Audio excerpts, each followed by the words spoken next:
All right, so we got the ASSA D12 here, 6 pins, 6 ASSA barrels. We're using a 40 thousandths tensioner with extremely light tension. A covered instruments tubular probe for setting my low cuts, and a multi-pick 31 in 15 thousandths. So what I do with this tubular probe, I just sit it in right on this ledge, and I just kind of wiggle, and that sets my low cuts. All right, so now I'm going to use the 31 hook, and what I do is I run it right into pin 1, and then I go under. What that does is it helps me know that I'm on a pin and I'm not accidentally trying to lift warding, especially with these thinner picks. 15 thousandths and multi-picks have kind of a very thin shank. I'm very light with them. All right, going back with the tubular probe, checking 1, 5, 6. We'll run into pin 1 and go under. Checking pin 2, pin 3, another click on 3, check pin 4. And with the tension this light, you can feel the counter rotation of the barrel pushing through the milling. All right, we're going to check pin 1 again. Just set it. Pin 5. Pin 6.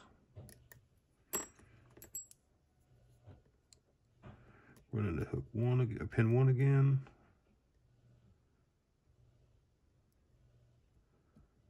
Two.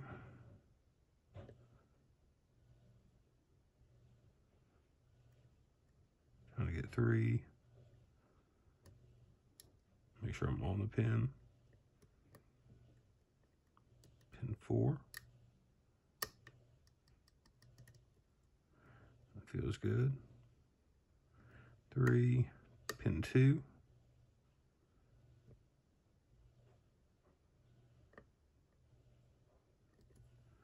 We'll go back and check our low cuts again. They like to fall. That's pin 1,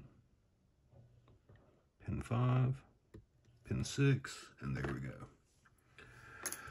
All right, let's get this gutted.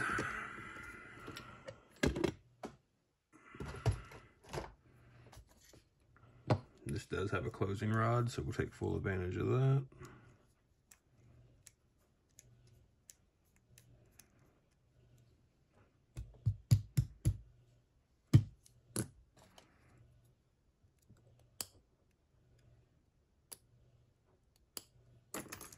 If I can get it to come out.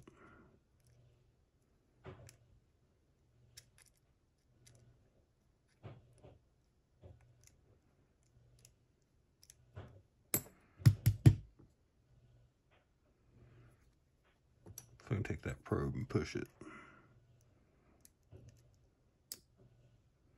There it went. Okay. Bring that down and get that in focus.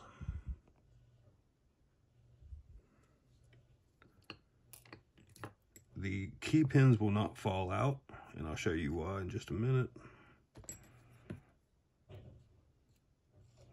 We have to pull the plug to get those. There's pin 2, and these are going to all be ASSA barrels.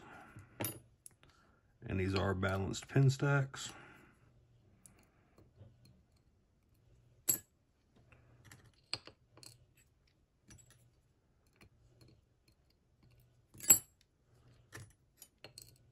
Five and 6.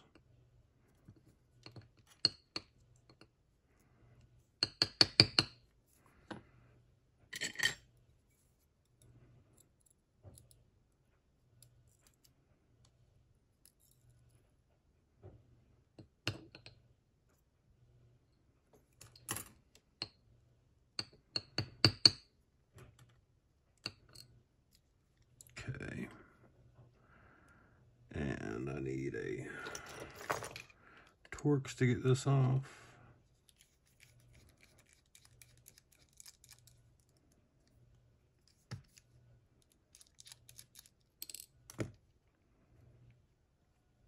And let me put the key back in.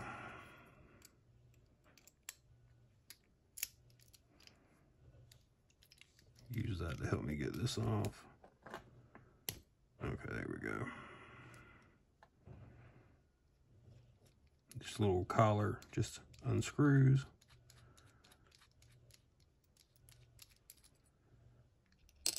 Take our tailpiece off. All right, now we can pull the plug.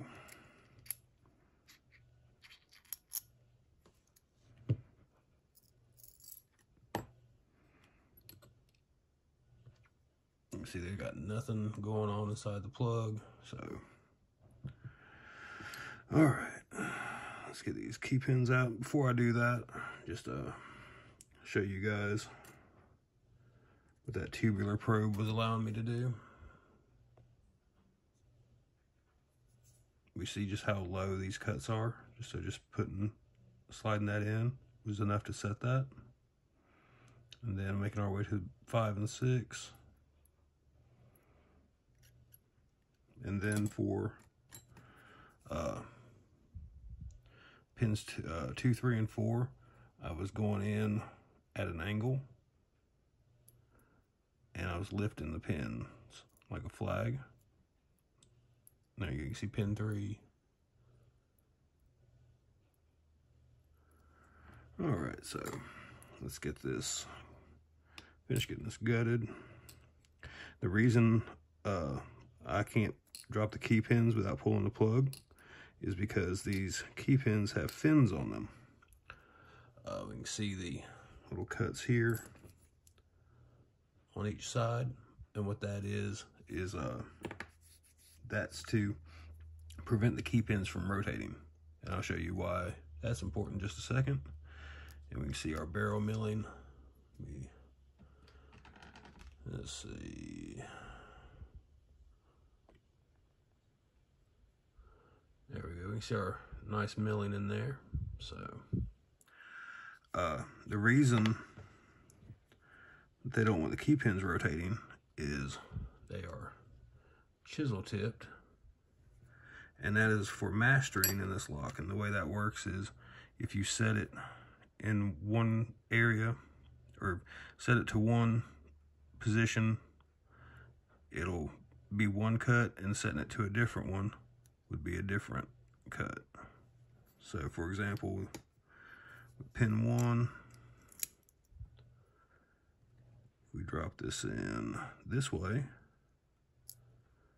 it's the right fit, and if we turn it the other way, which was, I think this is the opposite. No.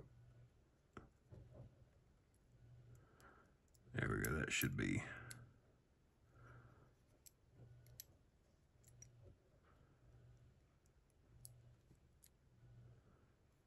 Not that much of a difference, is it? Maybe that key pin's a bad example. I believe it is. I think both cuts on that here, yeah, they're both the same height. We'll do this one. This should be a better example. So we'll take pin 2 and drop it in. And now it doesn't fit, it's above shear. If we flip it around, now it's at shear. So that's the purpose of the chiseled key pins, and the reason for the fins, to keep them from rotating and making your key not work. So